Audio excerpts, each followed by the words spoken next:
আর তৈরি হয়েছে কালো জিরে রসুন ফোড়ন দিয়ে মটর ডাল, তাতে আমি লাউ দিয়ে দিয়েছি ডুমো ডুমো করে কেটে, নুন লঙ্কা দিয়েছি যেহেতু ঝাল ডাল।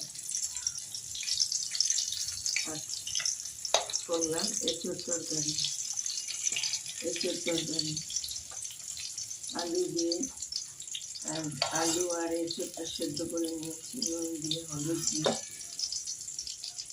এবার মশলাটা কষিয়ে লঙ্কা হলুদ জিরের গুঁড়ো কষিয়ে লবণ দিয়ে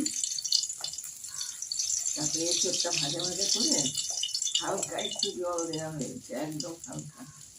তারপর চিংড়ি মাছটা দিয়ে দিয়েছি, চিংড়ি মাছটা ওর সাথে চিংড়ি মাছটা একটু হালকা ভাজা ভাজা করে ব্যাস, তারপরে সামান্য একটু জল দিয়ে ঢাকা দিয়ে দেওয়া হয়েছে। নামাবার আগে গরম মশলা দিয়ে নামিয়ে দিয়েছি, আর কিছু দিইনি, যেহেতু জিরে দিয়েছিলাম আগে কাঁচা জিরে, সেই জন্য আর দিইনি। আর তৈরি হচ্ছে সর্ষে ফ্রাই। এটা আমি আদা বাটা, কাঁচা লঙ্কা বাটা, নুন হলুদ আর তার সাথে মাছ, তার সাথে চালের গুঁড়ো আর ডিম দিয়ে আমি মাখিয়ে রেখেছিলাম। তারপরে তৈরি হচ্ছে সর্ষে ফ্রাই।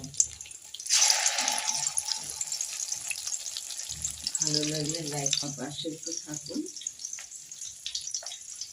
ভিডিওটা ভালো লাগলে একটু সাবস্ক্রাইব করুন। ভিডিওটা শেষ করলাম।